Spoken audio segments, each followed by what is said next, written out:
Hello everyone, जय हिंद। आशा करता हूँ कि आप सभी ठीक होंगे। आज की क्लास में हम लोग ब्राह्मण ग्रंथों के बारे में बात करने वाले हैं।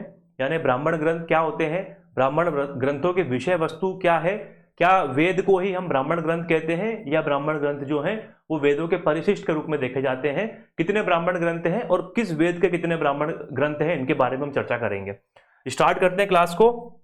सबसे पहले हम बात करते हैं ब्राह्मण ग्रंथों के बारे में। एक परिचय देख लेते हैं क्या होते हैं ब्राह्मण ग्रंथ। तो ब्राह्मण जो शब्द है ये ब्रह्म शब्द से निकला हुआ है, जिसका अर्थ होता है यज्ञ।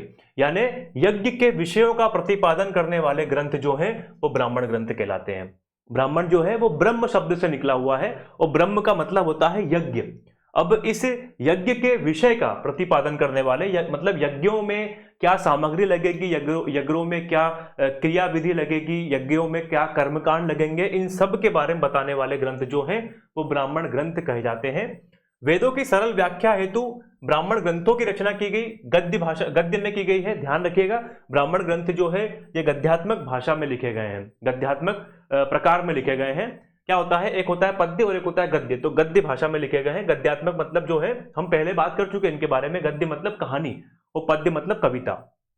तो ये कहानियों के रूप में लिखे गए हैं वेदों की सरल व्याख्या करने हेतु, क्योंकि वेद जो है ये काफी गूढ़ है, इनको समझना इतना आम जन के लिए आसान नहीं है। तो वेदों को एक आसानी से समझने के लिए, आम जन तक उसकी समझ पहुंचाने के लिए ही इन ब्राह्मण ग्रंथों की रचना की गई है। मूल संहिताओं के भाष्यों के रूप में, यहाँ पर मूल संहिता मतलब क्या है, मूल संहिता मतलब वेद, जो मतलब मूल, जो मतलब बेसिक है, तो वो है हमारे मूल संहिता है। जो ओरिजिनल जो लिटरेचर्स हैं वो वेद है।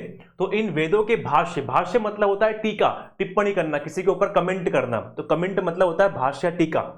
तो मूल संहिताओं के भाष्यों के रूप में लिखे गए, भाष्य के रूप में मतलब कमेंट के रूप में, वेदों के कमेंट के रूप में लिखे गए ग्रंथों को ब्राह्मण ग्रंथ कहते हैं। और ये ग्रंथ प्रायः गद्यात्मक है। ध्यान रखिएगा, बार बार लिखा हुआ है तो इंपॉर्टेंट है। गद्यात्मक फॉर्म में लिखे गए हैं ब्राह्मण ग्रंथ। प्रत्येक वेद के अलग अलग ब्राह्मण ग्रंथ है, जैसा कि मैंने आपको बताया। मूल संहिताओं के भाष्य हैं, तो मूल संहिताएं कितनी हमारे पास, 4 है।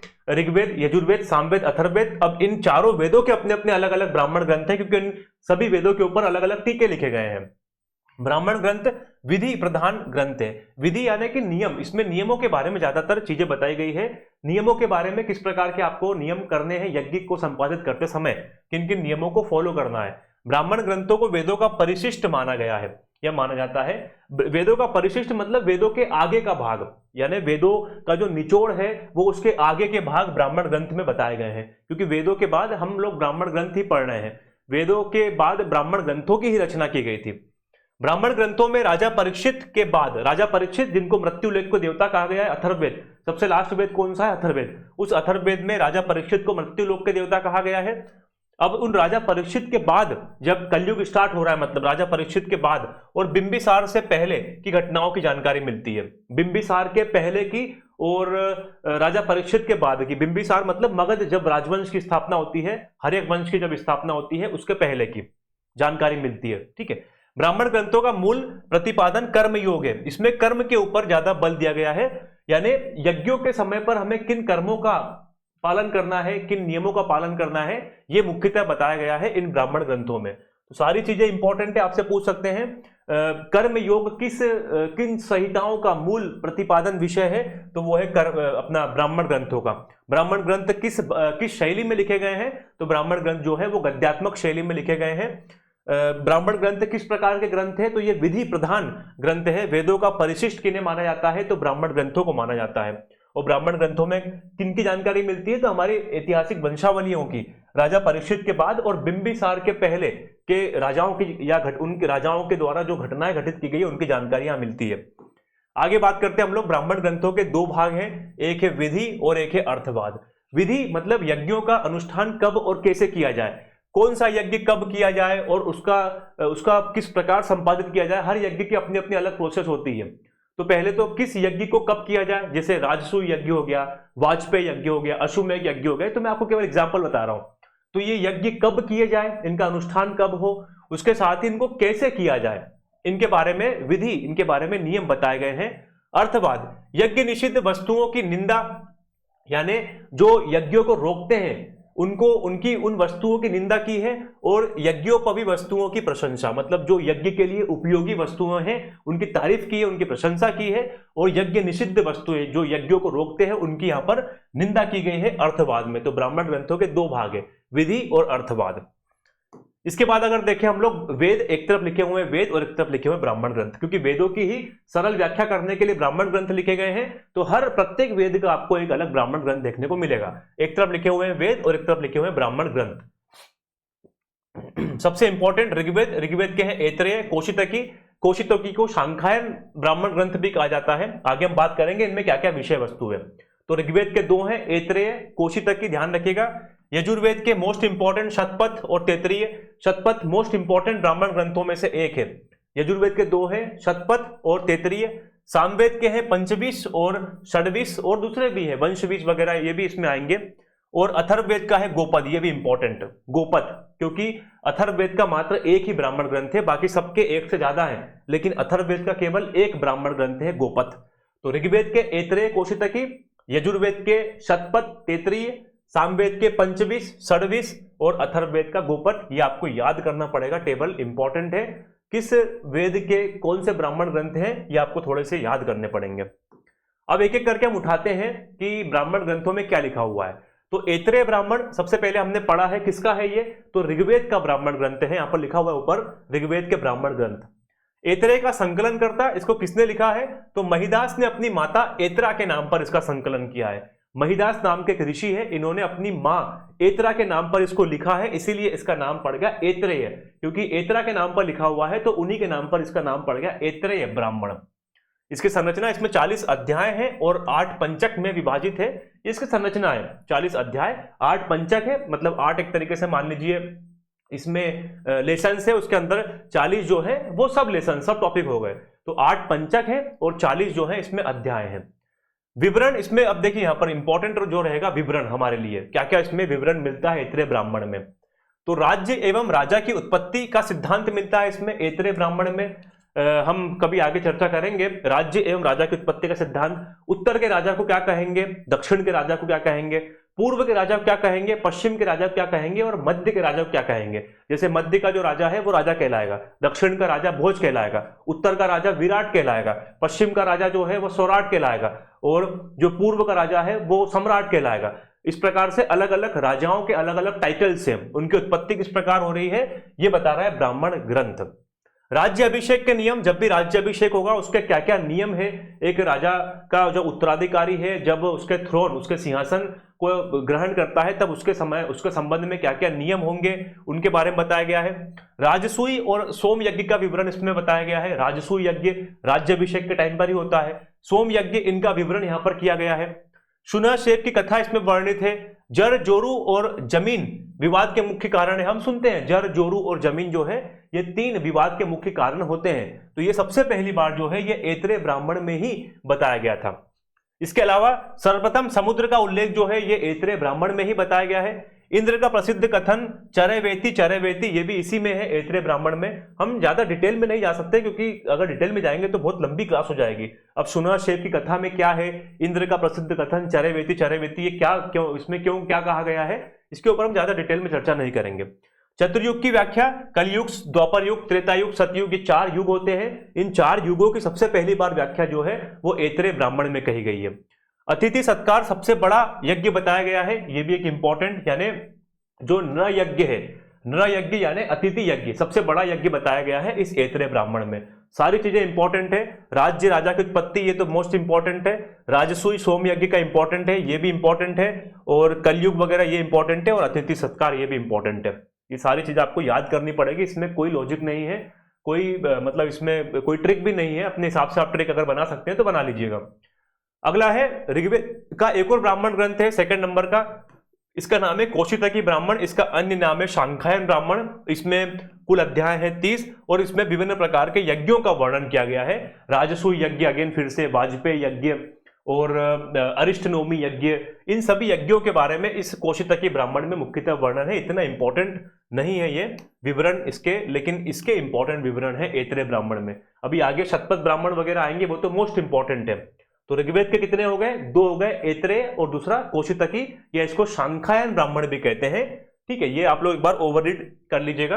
अगला यजुर्वेद के ब्राह्मण ग्रंथ, हमने ऋग्वेद के देखे अभी, अब देखते हैं हम लोग यजुर्वेद के ब्राह्मण ग्रंथ। यजुर्वेद में हम लोग जानते हैं कि यजुर्वेद एकमात्र ऐसा वेद है जो 2 शैलियों में लिखा गया है, गद्य शैली में और पद्य शैली में। तो यहाँ पर शुक्ल यजुर्वेद जो है ये पद्य शैली का है और कृष्ण यजुर्वेद जो है ये गद्य शैली का है। हम लोगों ने बात कर चुके हैं वेदों में इसके बारे में। अब इंपॉर्टेंट ये है कि शतपथ ब्राह्मण जो है वो किस यजुर्वेद का है, क्योंकि यजुर्वेद भी 2 है, शुक्ल और कृष्ण। तो शतपथ ब्राह्मण जो है वो शुक्ल यजुर्वेद का है। श यहां पर भी आ रहा है, श यहां पर भी आ रहा है, इसको इस तरीके से आप याद कर सकते हैं। शतपथ ब्राह्मण शुक्ल यजुर्वेद का और तैतरीय ब्राह्मण कृष्ण यजुर्वेद का ब्राह्मण ग्रंथ है। अब इंपॉर्टेंट बात करते हैं हम लोग शतपथ ब्राह्मण में क्या लिखा हुआ है। मोस्ट इंपॉर्टेंट ब्राह्मण ग्रंथ है ये वाला शतपथ ब्राह्मण, सबसे बड़ा ब्राह्मण ग्रंथ है। सबसे बड़ा ब्राह्मण ग्रंथ कौन सा है? तो वो शतपथ ब्राह्मण है। सबसे प्राचीन ब्राह्मण ग्रंथ कौन सा है? वो भी शतपथ ब्राह्मण है। सबसे प्रमाणिक ब्राह्मण ग्रंथ, यानी सबसे जिसको मानते हैं प्रमाणिक, जिसके प्रमाण के ऊपर ज्यादा ऑथेंटिसिटी या ज्यादा रिलेवेंसी मिलती है, वो है शतपथ ब्राह्मण ग्रंथ। इसका संकलन करता है याज्ञवल्क्य के ऋषि।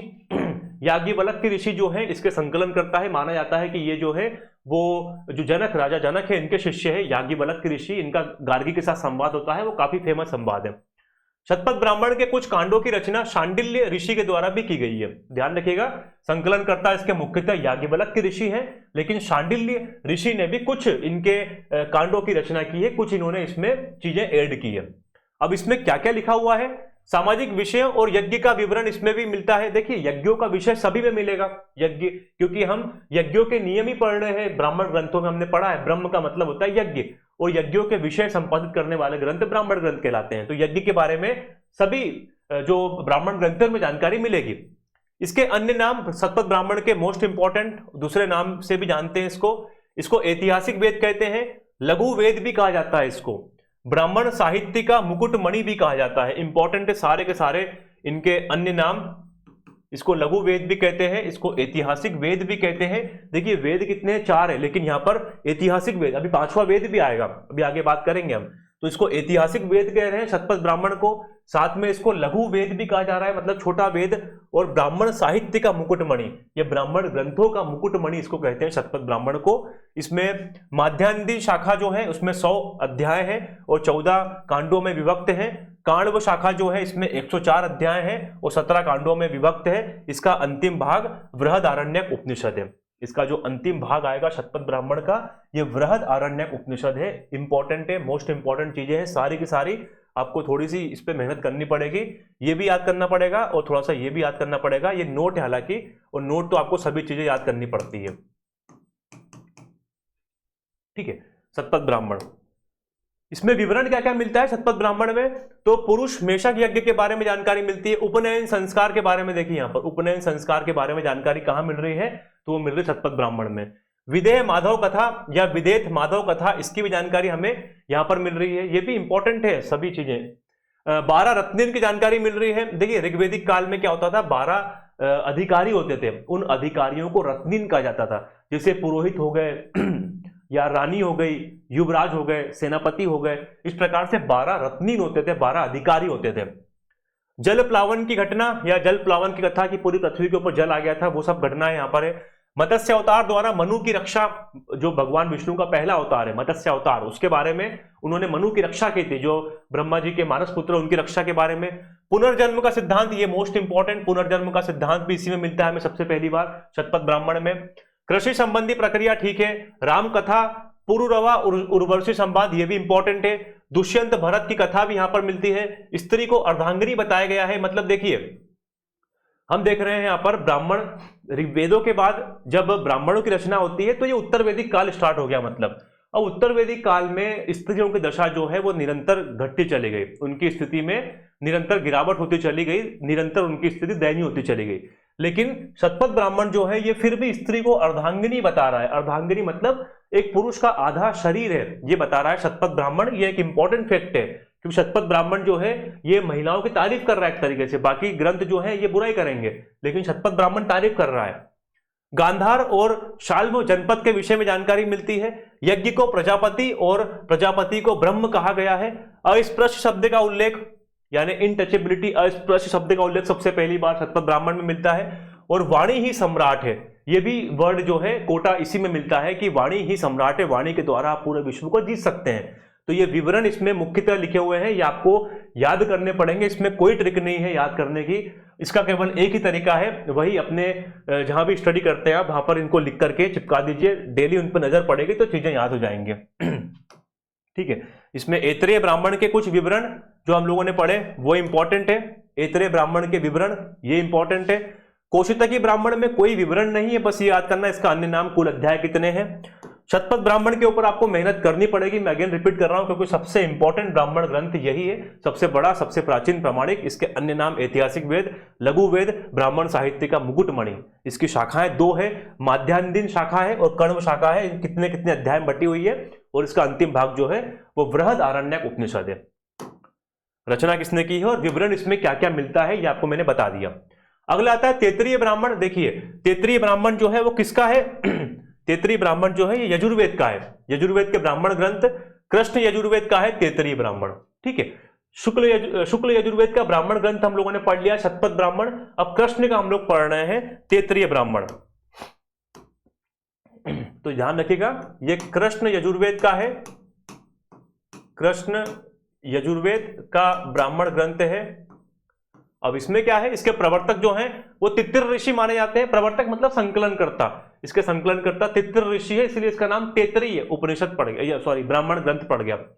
दक्षिण भारत में सर्वाधिक प्रचलित शाखा है ये। इसके केवल 3 कांड है, इसमें केवल 3 कांड है। इसमें विवरण क्या मिलता है? अगस्त्य प्रहलाद कथा, पंच महायज्ञ, आगे हम बात करेंगे पंच महायज्ञ क्या होता है। पुरुष मेघ यज्ञ, देखिए पुरुष मेघ यज्ञ की शतपथ ब्राह्मण में भी जानकारी मिलती है और तैतरीय ब्राह्मण में भी जानकारी मिलती है।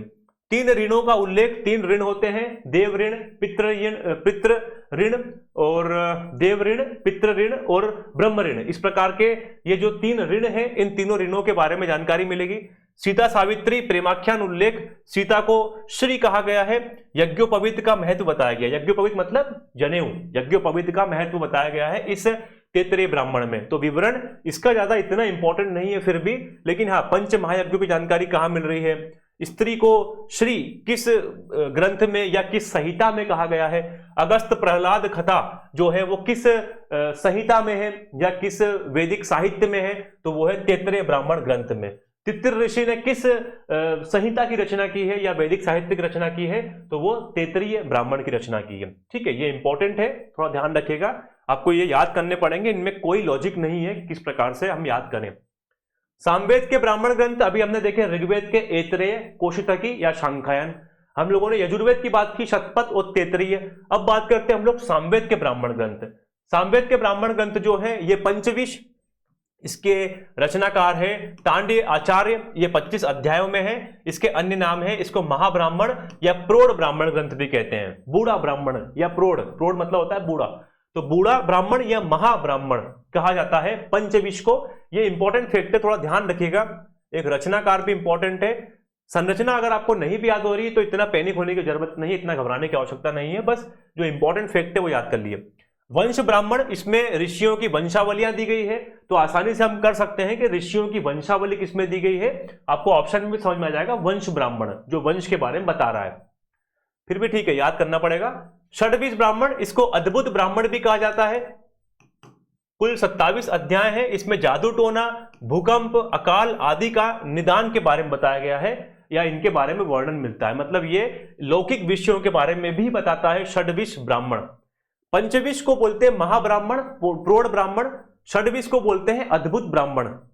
संविधान ब्राह्मण, यज्ञ कर्मकांडों के स्थान पर जादू टोना, शुद्ध उच्चारण और उपद्रवों को शांत करने के विषयों का। देखिए ये थोड़ा सा इंपॉर्टेंट क्यों हो जाता है, क्योंकि सभी में यज्ञों के बारे में वर्णन है, लेकिन संविधान ब्राह्मण जो है ये यज्ञ कर्मकांडों के स्थान पर, मतलब इनके अलावा या इनको बताने के स्थान पर ये इन सब के बारे में बताता है। जादू टोना, शत्रु उच्चाहन और उपद्रवों को शांत करने के विषय का प्रतिपादन, मतलब उपद्रव मतलब विद्रोह, विद्रोह को किस प्रकार शांत किया जाए। तो ये तो लौकिक विषयों के बारे में बता रहा है, जबकि यज्ञ कर्मकांड के बारे में बाकी सारे ग्रंथ बता रहे हैं, बाकी सारे ब्राह्मण ग्रंथ बता रहे हैं। ठीक है, ध्यान हो जाएगा ये। पंचविश का इंपॉर्टेंट रचनाकार कौन है और अन्य नाम क्या है, महाब्राह्मण, प्रौढ़ ब्राह्मण। वंश ब्राह्मण तो आप पता ही लगा लेंगे, ऋषियों की वंशावलियां दी हुई है इसमें। षड्विध ब्राह्मण को अद्भुत ब्राह्मण कहते हैं और इसमें लौकिक विषयों के बारे में जानकारी है। समविधान ब्राह्मण, इसमें यज्ञ कर्मकांडों के अलावा या स्थान पर लौकिक कर्मकांड इसमें बताए गए हैं संविधान ब्राह्मण में। अगला है जैमिनीय या तलवलाकार ब्राह्मण, ये भी इसका ही पार्ट है, सामवेद का ही एक ब्राह्मण ग्रंथ है। पंचविश, षड्विश, वंश ब्राह्मण, समविधान और जैमिनीय या तलवलाकार, ठीक है, ब्राह्मण। तो पंचविश से भी प्राचीन ब्राह्मण ग्रंथ है ये, मतलब अगर देखा जाए सामवेद का सबसे प्राचीन कौन सा है, सामवेद का है जैमिनीय या तलवकार, ठीक है। अगर हम देखें सबसे प्राचीन ब्राह्मण ग्रंथ कौन सा है तो शतपथ, हम लोगों ने अभी थोड़ी देर पहले बात की थी। लेकिन अगर हम सामवेद के ब्राह्मण ग्रंथों में बात करें, सामवेद का सबसे प्राचीन कौन सा है, सामवेद का जो है वो जैमिनी है, ठीक है। इसके रचयिता कौन है, इसके रचयिता जैमिनी, वेद व्यास के शिष्य माने जाते हैं ये, और इनके शिष्य जो है वो तलवकार ब्राह्मण ग्रंथ भी इसलिए कहा जाता है इसे। इसमें यज्ञिक कर्मकांड का विवरण है, हमने बात कर चुके हैं यज्ञों के बारे में, यज्ञ में क्या क्या कर्मकांड लगेंगे, सभी ब्राह्मण ग्रंथों में यही विवरण है। इसी में ये स्टेटमेंट है कि दीवारों के कान होते हैं, हम सुनते हैं ना, हम हमारे बड़े बुजुर्ग कहते हैं कि दीवारों के भी कान होते हैं या भूमि के भी कान होते हैं। ये स्टेटमेंट जो है वो जैमिनीय या तलवकार ब्राह्मण में सबसे पहली बार बताया गया है। दधीची की कथा का उल्लेख भी इसमें मिलता है। जो दधीची है, जिनकी हड्डियों से वो एक शस्त्र बनाया गया था, वो जो जिसको हम आज के टाइम पर वज्रपात जो इंद्र के पास में है, वो जो है इन्हीं की हड्डियों से बनाया गया था। ये कथा भी हमको यहीं से मिलती है, जैमिनीय या तलवकार से। अनुष्टुप छंद को गायत्री छंद भी कहा जाता है। इसमें अनुष्टुप छंद को गायत्री छंद की संज्ञा दी गई है। ये थोड़ा सा इंपॉर्टेंट तो कम है, लेकिन ठीक है, फिर भी थोड़ा सा याद कर लीजिएगा आप लोग। जैमिनीय में याज्ञिक कर्मकांड, ये तो हमको याद करने की जरूरत नहीं, क्योंकि सभी में यही बताया गया है। बस ये थोड़ा स्टेटमेंट याद कर लेना, दीवारों या भूमि के भी कान होते हैं। दधीची की कथा कहां पर है, और अनुष्टुप छंद को गायत्री छंद भी कहा जाता है, इसी वाले तलवकार या जैमिनीय ब्राह्मण ग्रंथ के अनुसार, और ये पंचविश से भी प्राचीन ब्राह्मण ग्रंथ है। अगला है हमारे सामने अथर्ववेद, लास्ट वेद अथर्ववेद, और इसका मात्र एक ही ब्राह्मण ग्रंथ है और उसका नाम है गोपथ। जितने भी वेद हैं बाकी के, ऋग्वेद, यजुर्वेद, सामवेद, इनके कई सारे ब्राह्मण ग्रंथ हैं, हमने इंपॉर्टेंट पढ़े हैं, लेकिन अथर्ववेद का मात्र एक ही है, ठीक है, ध्यान रखिएगा, गोपथ ब्राह्मण। इसके रचनाकार कौन है, रचनाकार या संकलनकर्ता गोपथ ऋषि हैं, इसीलिए इसका नाम पड़ गया गोपथ। इसमें कैवल्य की अवधारणा का उल्लेख मिलता है। कैवल्य मतलब वही मोक्ष प्राप्त करने की अवधारणा का उल्लेख मिलता है। अश्वमेघ और अग्निष्टोम यज्ञ का वर्णन मिलता है। देखिए यज्ञों के बारे में इतना इंपॉर्टेंट नहीं, क्योंकि हमने पढ़ा है ब्राह्मण ग्रंथों के बारे में, यज्ञों के बारे में ही चर्चा है। ओंकार और गायत्री मंत्र की महिमा का उल्लेख इसमें मिलता है, ये इंपॉर्टेंट फैक्ट है, थोड़ा ध्यान रखिएगा। ओंकार और गायत्री मंत्र की उल्लेख जो है वो कहाँ मिलता है महिमा का, तो वो गोपथ ब्राह्मण में, और इस ब्राह्मण ग्रंथ के दो भाग है, पूर्व गोपथ और उत्तर गोपथ। बस इसमें इतना ही इंपॉर्टेंट याद करने लायक था, बाकी चीजें जो है हम लोगों ने चर्चा कर ली है। आपको सारे ब्राह्मण ग्रंथ पढ़ने पड़ेंगे, इनको याद करने का ट्रिक वही है, सबसे पहले तो आप ब्राह्मण ग्रंथ पढ़ लीजिए, क्या होते हैं गद्यात्मक फॉर्म में है, जो जो इंपॉर्टेंट चीजें मैंने बता दी वो आप लोग देख लीजिएगा। ब्राह्मण ग्रंथों के दो भाग, ठीक है, इतना इंपॉर्टेंट नहीं है। हाँ, कौन सा वेद है और कौन सा ब्राह्मण ग्रंथ है, ये आपको थोड़ा टेबल याद करनी पड़ेगी। और फिर हम लोगों ने ब्राह्मण ग्रंथ स्टार्ट कर दिया है, ऐत्रेय, कौशितकी जो कि ऋग्वेद के हैं, शतपथ और तैत्तिरीय जो कि यजुर्वेद के हैं, सामवेद के हैं पंचविश, षड्विश, वंश ब्राह्मण, संविधान और जैमिनी या तलवकार ब्राह्मण, और अथर्ववेद का मात्र एक ब्राह्मण ग्रंथ है गोपथ ब्राह्मण। इसके बारे में चर्चा की है, आप लोगों को डिटेल में थोड़ा सा पढ़ना पड़ेगा। जो जो हम लोगों ने अंडरलाइन की है वो चीजें इंपॉर्टेंट है, वो आप लोगों को याद करनी पड़ेगी, ठीक है।